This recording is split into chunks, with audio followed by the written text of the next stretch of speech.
Pero muy buenos días para todos y todas. Hoy desde Lobo está News. Vamos a compartirle apartes de una investigación bien interesante que realizó la BBC News de un tema de nuestro pasado, del pasado latinoamericano que marcó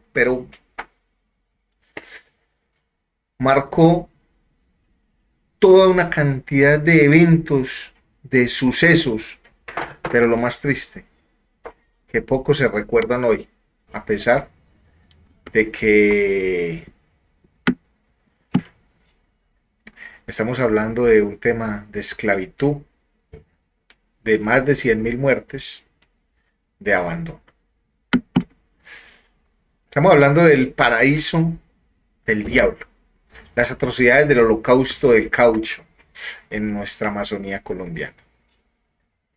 Hoy vamos a hablar de un periodo de más de 30 años que inició en 1900, en 1800, discúlpeme. Un periodo de más de 30 años que inició en 1879 y que en la industria cauchera esclavizó a los pueblos originarios de la Amazonía hasta diezmarlos. Las cifras no son muy claras. Algunos hablan de 100.000, otros hablan de 50.000 habitantes que se estima llegaron a existir en aquella época. Lo cierto es que hoy solo sobreviven menos de 4.000. De 4.000 personas que no quieren ni siquiera hablar de esta historia. Esos abuelos que pasaron esta información de generación a generación todavía sienten miedo, todavía sienten terror de contar las atrocidades que pasaron. Se trata de una época oscura, ignorada por muchos, en la que un árbol, un empresario, una casa, un secuestro, una expedición y un robo determinaron la suerte de la Amazonía colombo-peruana y la suerte de su gente. Increíble.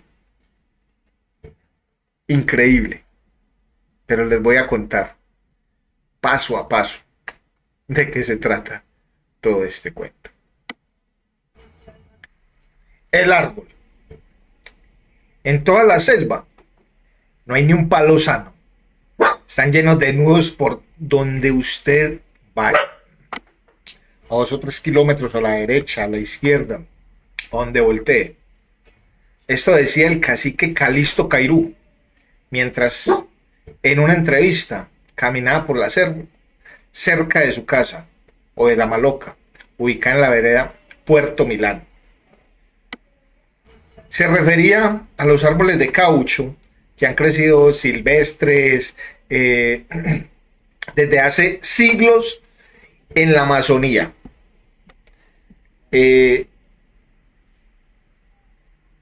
También se le ha conocido a estos árboles y tiene una, yo digo que ahí está toda la magia del caso. Miren, esos árboles se conocen como los árboles que lloran, y es porque cuando les clavan los machetes, o bueno, no sé cómo se llamarán las herramientas que utilizan para extraer el caucho, cuando los cortan, cuando los rayan, ellos empiezan a soltar un líquido lechoso. Es como si supieran que están exterminando el Amazonas, como si les estuvieran arrancando el alma. Y por eso estos árboles siempre se han dicho que son los árboles que lloran. Y tienen toda la razón. Yo creo que lloran por todas las vidas que desaparecieron acá en el Putumayo. Los pueblos indígenas fueron los primeros en descubrir ese líquido, el cual ellos lo utilizaban más que todo para jugar, hacían pelotitas, me imagino que hacían algunas trampas para la casa y bueno, pero el líquido como tal no era muy funcional porque el caucho, dependiendo el clima, dependiendo de cosas, se derrite, se vuelve volátil, eh, o cuando hacía demasiado frío, el caucho se endurecía. Entonces no era útil para ellos poderlo utilizar. Y creo, me imagino que hasta ni se les pasaría por la mente. Mentiras que no, los indígenas son muy inteligentes y ellos no dan puntadas sin dedo, pero siempre han tenido por delante el cuidado de la naturaleza. Pero posiblemente podían tener secretos de qué se podía hacer con el caucho. Pero ellos siempre han tenido mucho cuidado con revelar muchas cosas. ¿Qué fue la solución para el caucho? Para que no se derritiera, para que no se dañara. La solución apareció hasta en 1839, cuando en Estados Unidos se descubrió la vulcanización. Era un proceso químico que permite transformar el caucho en un material resistente a las condiciones del medio ambiente. Pilas, que de ahí, cuando ellos empiezan a manipular el caucho, donde empiezan a hacer los primeros neumáticos, las primeras llantas de bicicleta, las primeras llantas de carro, y empieza a convertirse el caucho en una cosa magnífica, en una cosa necesaria, y que era solicitado en todas partes del mundo, lo que creaba mucho dinero, lo que creaba mucho billetico. Por eso también que los troncos de los árboles que conocí se llenaron de cicatrices, de explotación desmedida. Claro. ¿Se imagina cuántas personas estuvieron extrayendo caucho, llevando estos árboles hasta el límite,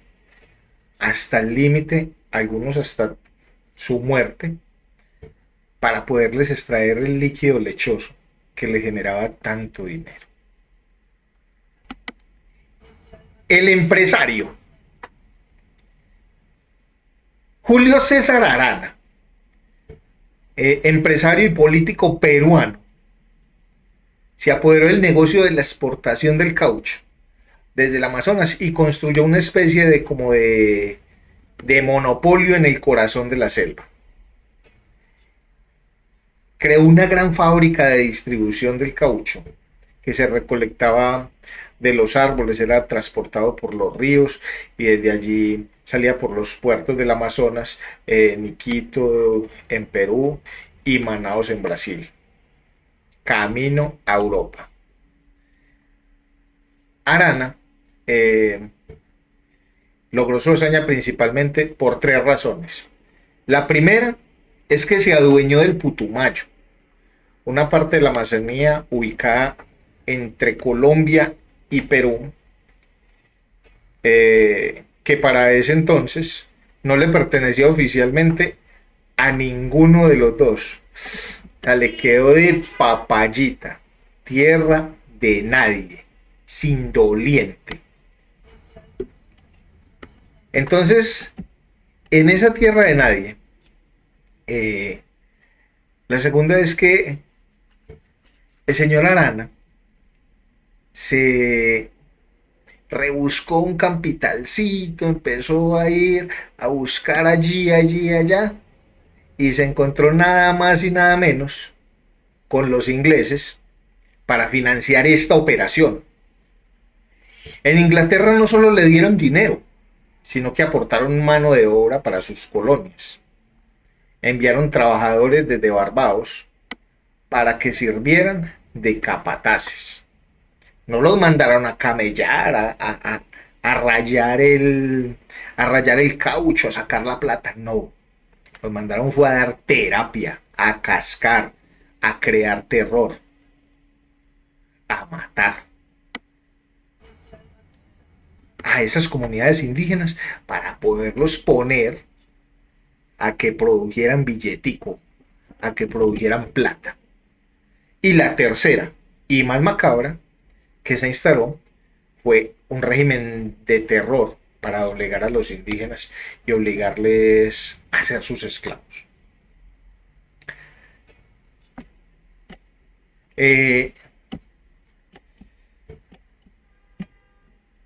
negocio de Arana dependía completamente del trabajo de los indígenas, porque los árboles de caucho estaban regados a lo largo y ancho de la selva, y eran ellos quienes podían atravesarla sin perderse y sin morir por las condiciones climáticas,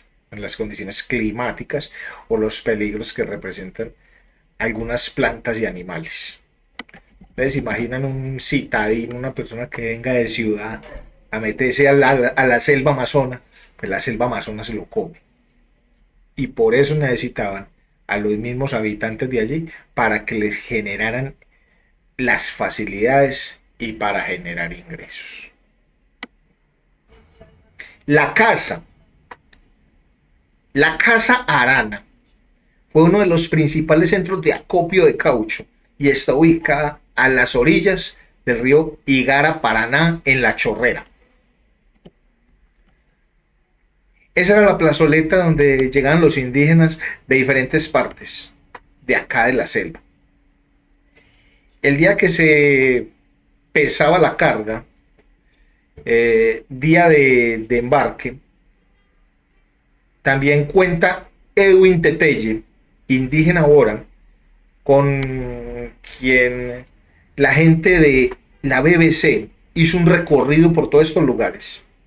Decía lo siguiente: en esa misma plaza, dice Edwin, ocurrieron sucesos atroces. Cuando los indígenas no llegaban a cumplir la cantidad requerida del caucho, entonces los azotaban, a otros los flagelaban, los colgaban, los justeaban para generar escarmiento en la población. Fue un régimen que funcionó gracias a una práctica que es conocida como el endeude y que en la industria del caucho se instauró por primera vez en la Amazonía. Era una especie de intercambio, de donde le decían al indígena algo como: yo te doy un machete y usted me trae 3 kilos de caucho. Funcionaba porque las herramientas como el machete eran muy valoradas en la zona. Los indígenas no tenían acceso a ellas y cuando las conseguían les servían muchísimo para sus cultivos en las chagras y para su vida diaria en la selva. Explicaba el señor Camilo Gómez, quien tiene un doctorado en antropología de la Universidad de McGill. El problema es que quienes establecían los precios del endeude eran los mismos capataces. Inflaban tanto los precios que un indígena podía demorarse años en pagar un solo machete. Podía terminar heredándole la deuda a su hijo. Eso es un pagadiario, pero esos pagadiarios excelentes, de esos pagadiarios sin compasión, ¿cierto? Imagínese usted toda la vida pagando un machete y detrás de ese machete usted tenía las amenazas de que si usted no laboraba para ellos, entonces le iban a violar a su esposa, la iban a torturar, iban a violar a sus hijas o a sus hijos, les iban a robar, ellos llegaban a extremos tan grandes que terminaban matando a los indígenas cuando sabían que los indígenas ya no les servían. El secuestro y la expedición. Para 1907 llegó al Putumayo Walter Vanderburg, un ingeniero estadounidense que trabajaba en la construcción de ferrocarriles. Arana y su gente decidieron secuestrarlo porque temían que se tratara de un infiltrado. Estaban equivocados. El man no era ningún infiltrado. Pero al igual no pudieron evitar que Vanderburg se convirtiera en el primer testigo que documentó la crueldad excesiva que imperaba allí. porque cuando logró salir, decidió contarlo todo. O sea, ese man no se aguantó.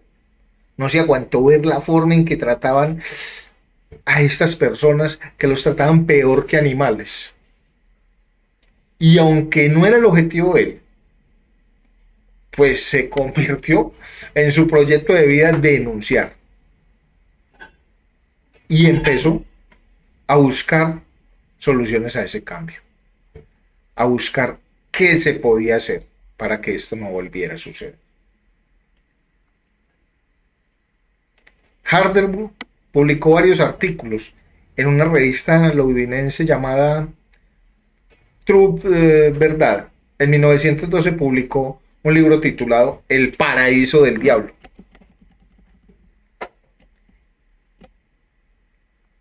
Los indígenas pacíficos del Putumayo son obligados a trabajar día y noche en la extracción del caucho, sin la menor remuneración, salvo los alimentos necesarios para mantenerse con su vida. Se les despoja de sus cosechas, de sus esposas e hijos, para satisfacer la voracidad lujuriosa y avaricia de esta empresa y sus empleados, que viven de su comida y violan a sus mujeres.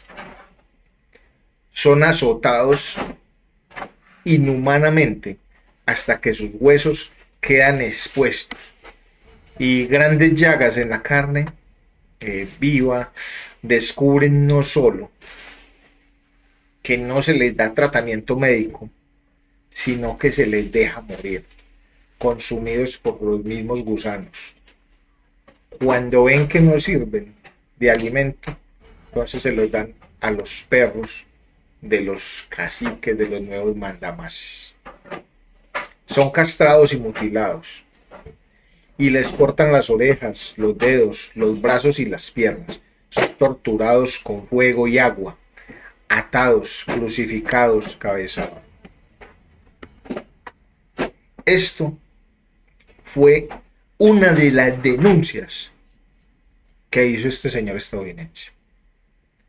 El escándalo, se formó un escándalo a nivel internacional muy grande. El escándalo obligó al gobierno británico a tomar medidas en el asunto. Decidieron enviar a la Amazonía al diplomático Roger Casamen. En 1910 viajó con un grupo de personas en una expedición que duró 3 meses. A su regreso, Casamen entregó un informe que confirmó las denuncias de Hardenberg.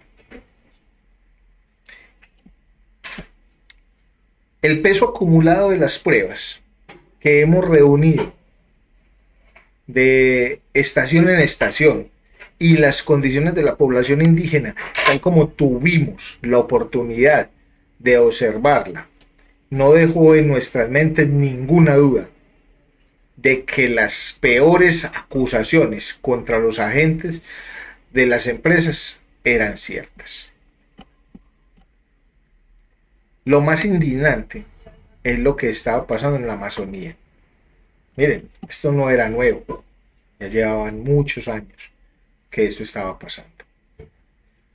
Ya había pasado en varios lugares, por ejemplo, en África, en el Congo, así que al ver que seguía sucediendo, pues generó la indignación de la gente, explicaba el señor Gómez. Pero no fue suficiente la situación, porque la situación no cambió. Empezó la guerra en los Balcanes en 1912.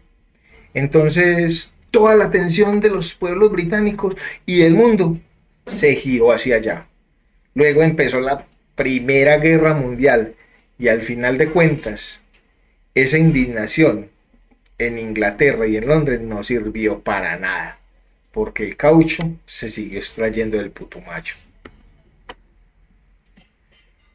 El robo, casi de forma paralela a lo que ocurrió con Casamen, otro inglés, sin proponérselo, resultaría determinadamente en esta historia.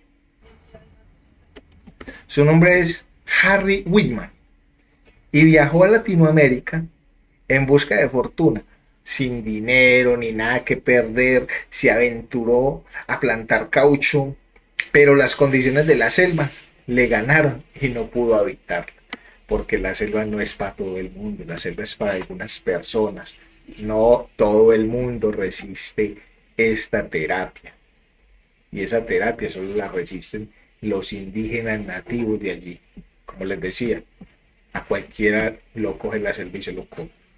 Por eso necesitaban instrumentalizarlos, necesitaban esclavizarlos, porque ellos solos no eran capaces de hacerlo. Whitman robó 700.000 semillas de caucho del Amazonas y logró llevarlas hasta Inglaterra, dando lugar a uno de los primeros casos de lo que se conoce como la biopiratería. Henry Whitman, el hombre que le arrebató la producción de caucho al Amazonas, aunque pasaron muchos años hasta que lograron conseguir que los árboles produjeran el caucho necesario, hacia 1930, las colonias asiáticas se habían convertido en el mayor productor del árbol que llora. Transportar el caucho hasta Europa dejó de ser rentable, pero aunque Julio César Arana ya no podía competir con el precio y su gente se sentían los dueños de la tierra y desplazaron hacia Perú, y a muchos de los indígenas se quedaban en la chorrera. Mientras tanto, Arana y su gente se encargaron de acabar con todo lo que pudieron en Colombia. Ellos mandaron arrancar todas las semillas y todos los frutos acá en el territorio para que ellos decían, bueno, para que no les den ganas de regresar. ¿A quién? A los mismos dueños de la tierra, a los mismos indígenas. O sea que eran malos. Esa gente era un boleo de... Y pues eran lo peor, porque no querían dejar, o sea, no querían dejar nada. Y dejar el territorio despoblado, porque era la finca de ellos. Cuenta una de las lideresas, Fanny Cuiro, mientras era entrevistada. Yo no estuve en esa época, pero sí estuvieron mis abuelos y mis abuelas.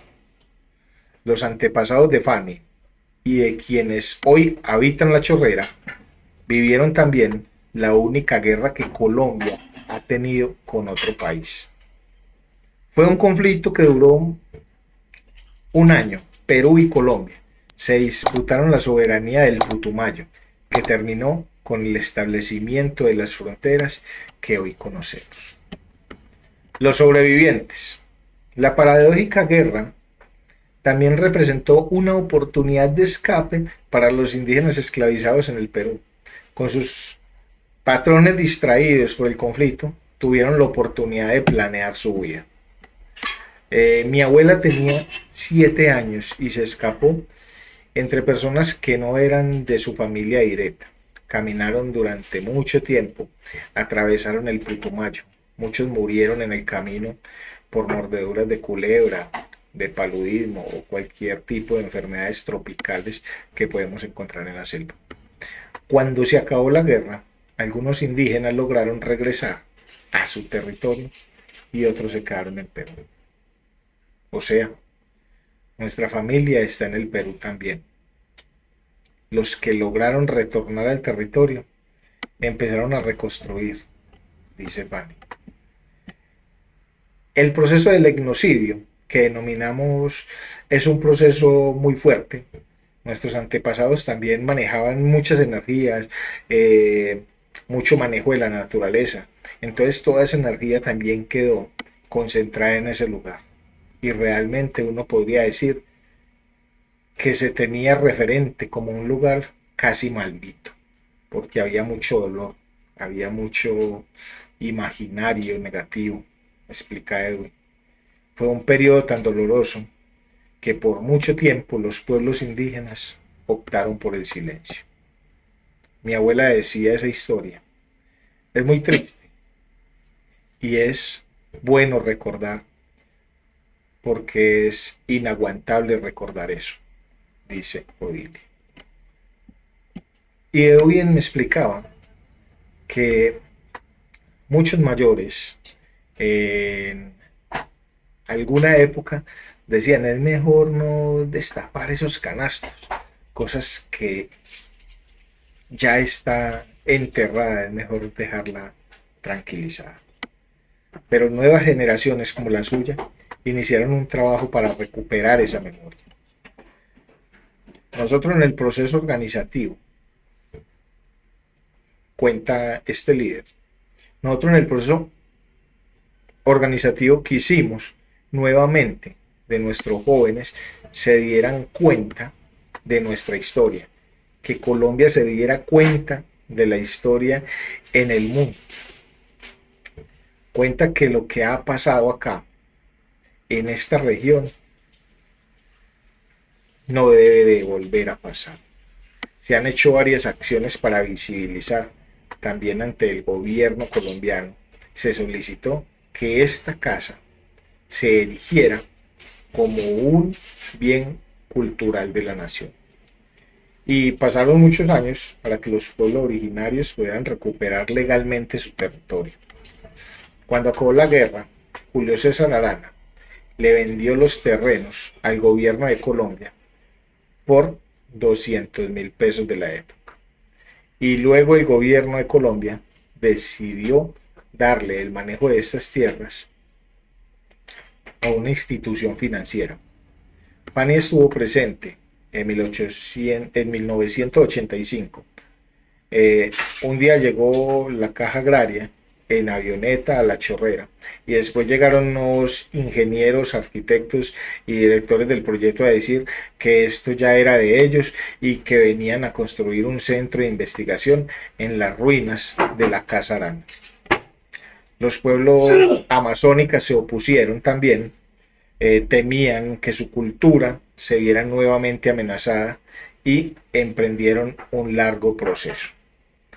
Duro como 5 años hasta que por fin lograron que el presidente Virgilio Barco en 1988 nos titulara estas tierras como resguardo indígena para que los pueblos que habitamos acá, es decir, recuperamos nuestro territorio, explicaba la líder Fanny. En el presente, hoy en día, el resguardo indígena Predio Putumayo comprende casi 6 millones de hectáreas ubicadas en el corazón de la Amazonía colombiana. Hay una presencia de varios pueblos, pero principalmente están las naciones Huitoto, Bora, Muinane y Ocaina, aunque estos últimos perdieron su lengua completamente porque murió la última persona que la hablaba, cuenta Gómez, y si en algo coinciden todas las personas que conocían La Chorrera es en decir que estos pueblos que la caracterizan por su poder de transformación, los Huitoto, los Ocaina, los Muinane y Bora, se han unido para resistir, transformarse y construir de nuevo un territorio. Un símbolo de eso es el lugar que fue la Casa Arana. Hoy está allí mismo, a orillas del río Iguana Paraná, y aunque conserva parte de la estructura original, tiene otro propósito. Se llama la Casa del Conocimiento y se transformó en un colegio de secundaria que atiende a 840 jóvenes indígenas de toda la región del Putumayo. Ofrece también la modalidad de internado para los que viven en comunidades distantes del centro poblado. Una triste historia, una tragedia, unos acontecimientos inesperados, una serie de conflictos que gracias a Dios se desenlazaron positivamente para estas comunidades indígenas. Lobo está News. Bendiciones para todos y todas.